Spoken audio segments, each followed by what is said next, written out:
Hello, welcome to Quilt in Color. Merry Christmas to you. Today is day 25 of the 15 Minutes to Quilt Challenge.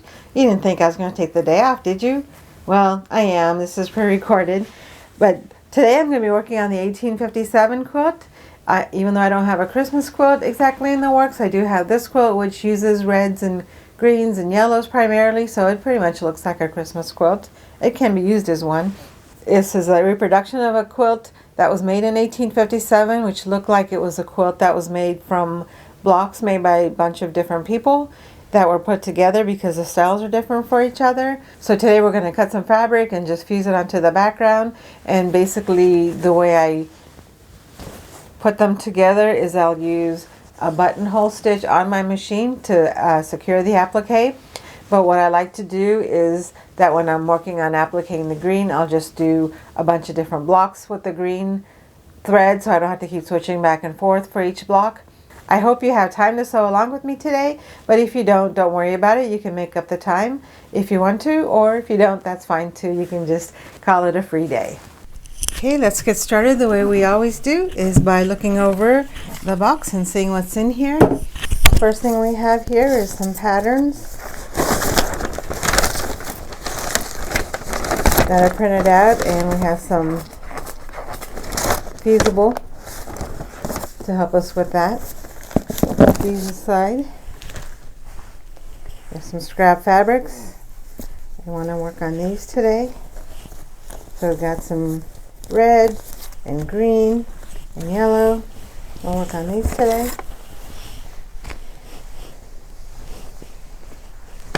And then there's some finished blocks in here. Well, they're not finished, but they're fused. So look at those more carefully. And these, I think, are finished patterns that I've already made. And then there's some background fabric that we can use that have already been cut. And then there's some more scraps of fabric in here. Let's first admire the blocks that we have already fused down. Since they're shattered, I'll show them to you one at a time.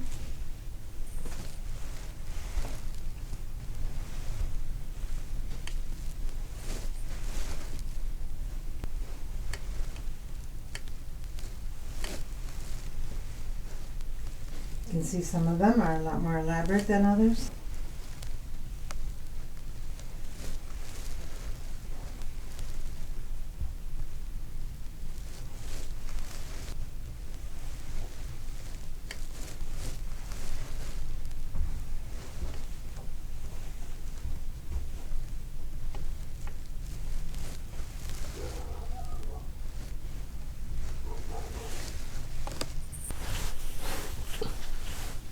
I chose the white background instead of a cream background just to add a more modern touch.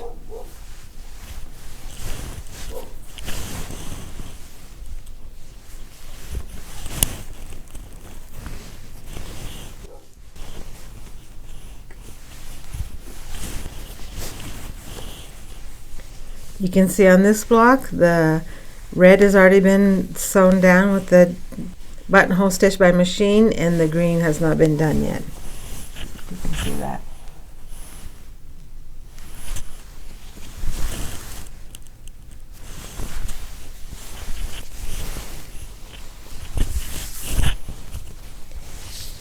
On this one, the yellow has been secured at the top.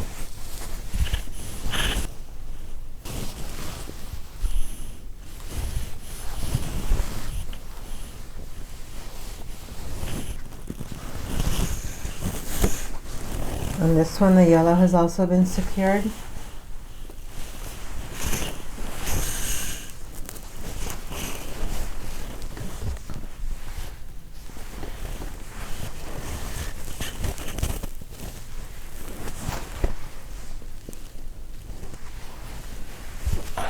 Decided to make this pattern because it's got three colors that we can use.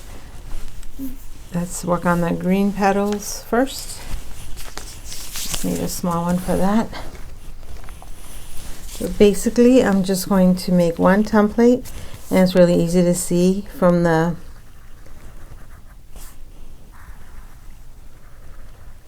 pattern.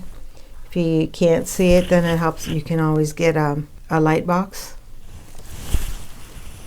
And instead of making this many times, since I already have fusible here and I already have green scraps, I'm just going to cut this shape out of this fabric.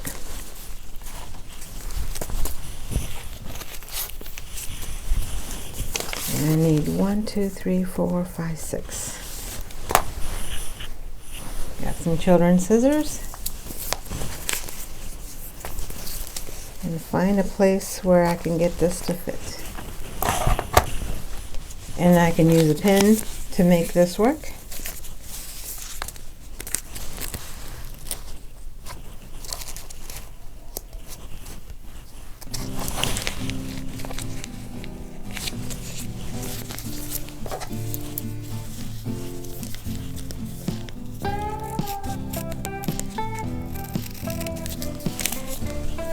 I'm going to go ahead and go beyond this tip because this is going to be covered up with the circle anyway, and it'll make it nice to not have a raw edge on the inside.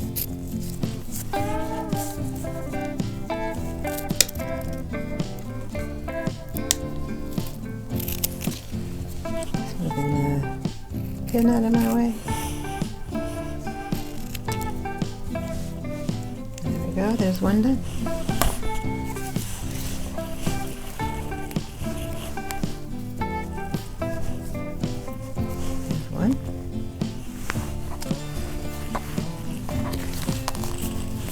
Being careful just to make sure that I'm always getting the part that is fused.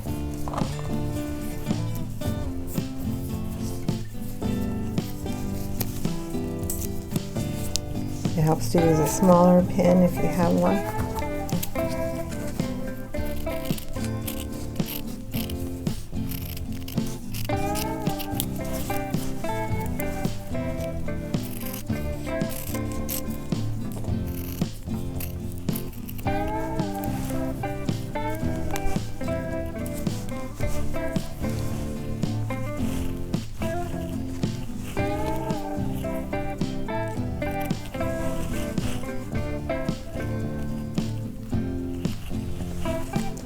And it's okay if it's not exactly the way, if it's not exactly perfect.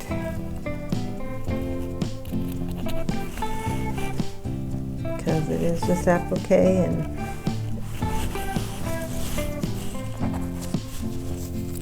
nobody else knows what the pattern's supposed to look like. The blocks in this quilt look like they're made from different people, so I don't worry too much if it doesn't look exactly right, because it could just be somebody who's less experienced who's making this particular block if I make a mistake.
And for these shapes that look like they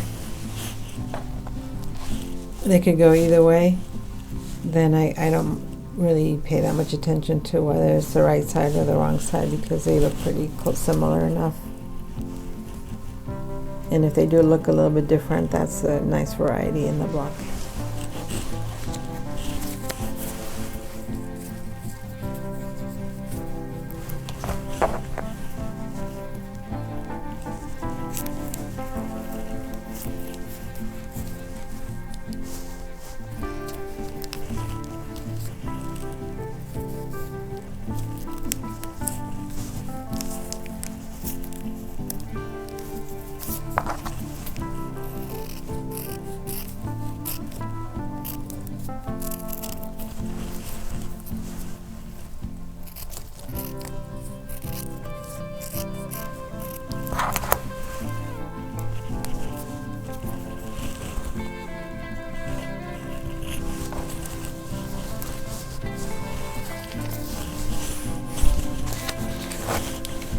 Don't think that I saw any more fused fabric. There was no fused red or yellow, so I'll go ahead and press them.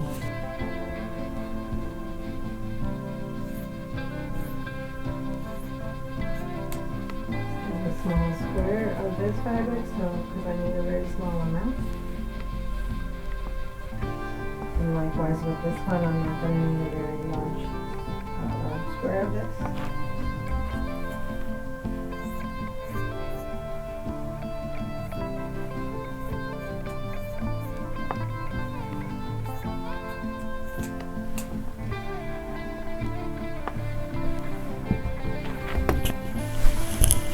So I cut a very small amount of this, and I'm going to go ahead and just peel back a little section.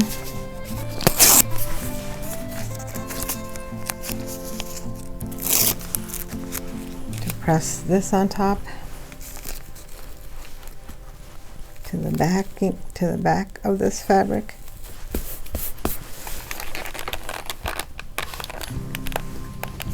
A fusing sheet is nice to use so that there's not a lot of fusible that gets onto the iron.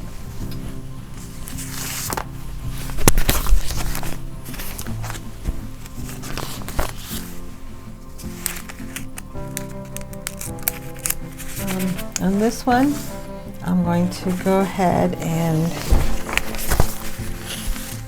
draw the shape so that I can attach it to the red right away. You know, it looks like I can go ahead and cut one piece rather than lots of individual pieces. My original plan was to make little pieces. Nope, I need a bigger red if I do that.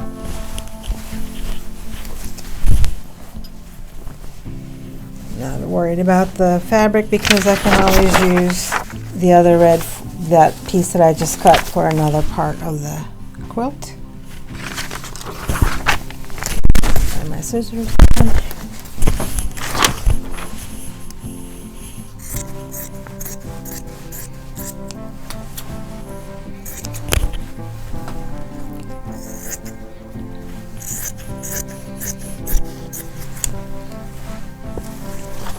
I'm gonna use a part that's bigger than what I need because I know that I can always use this for other parts of the pattern. Okay.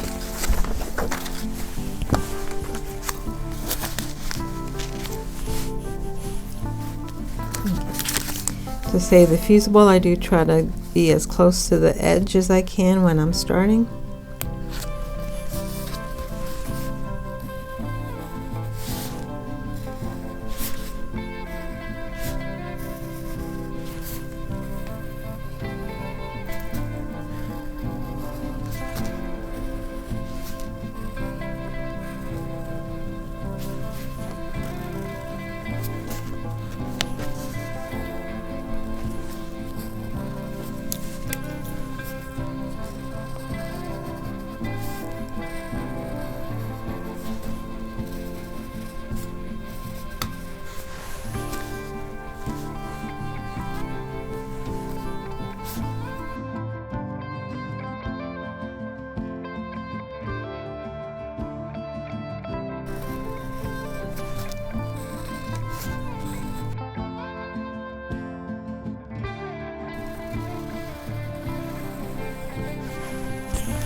peel back this side.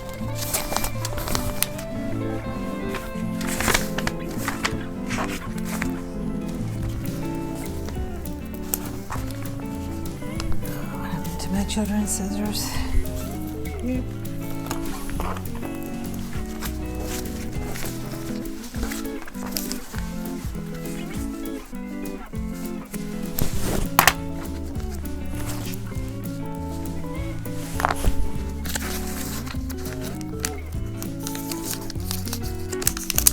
I'm peeling off the side that does not have fusible here, or the pattern.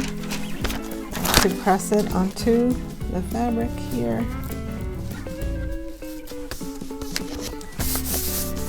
Again, close to the edge is good. And my timer is up. I'm just going to go ahead and cut and lay this out because there's not very much time left. It shouldn't take very much time.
Then it's just a matter of finding the center.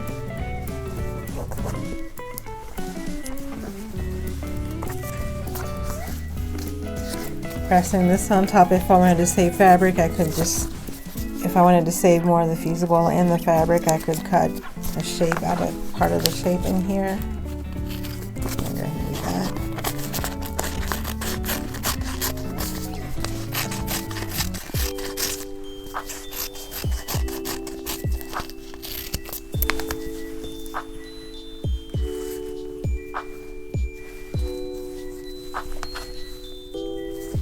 Have to do that.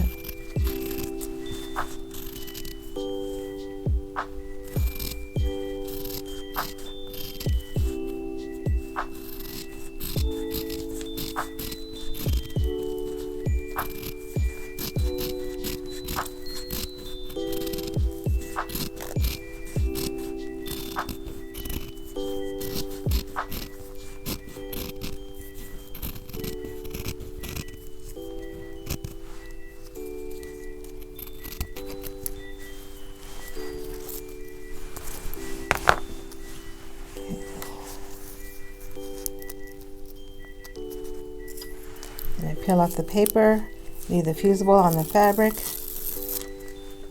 center as much as I can on this.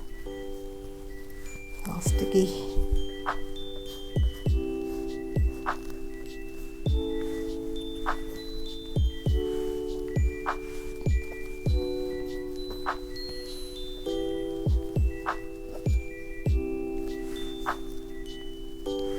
I can put the pattern underneath it so I can see where it should go. It makes it a little easier to place.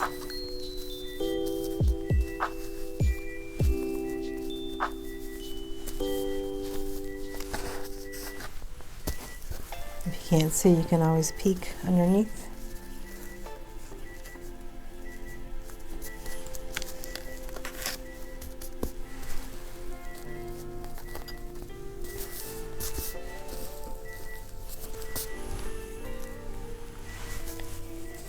Okay, I'm rushing too much here. I'm going to go ahead and place this better afterwards. Then it'll just be a matter of putting the applique here.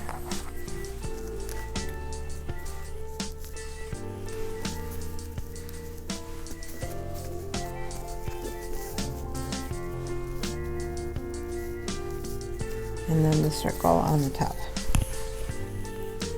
If it doesn't work right for you, you can always reposition it until you press it. You can pick it up and put it back down as many times as you need.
This video is one of a series of videos that I'm presenting every day this month to show you the works that I have in process and how much I'm getting done in 15 minutes at a time.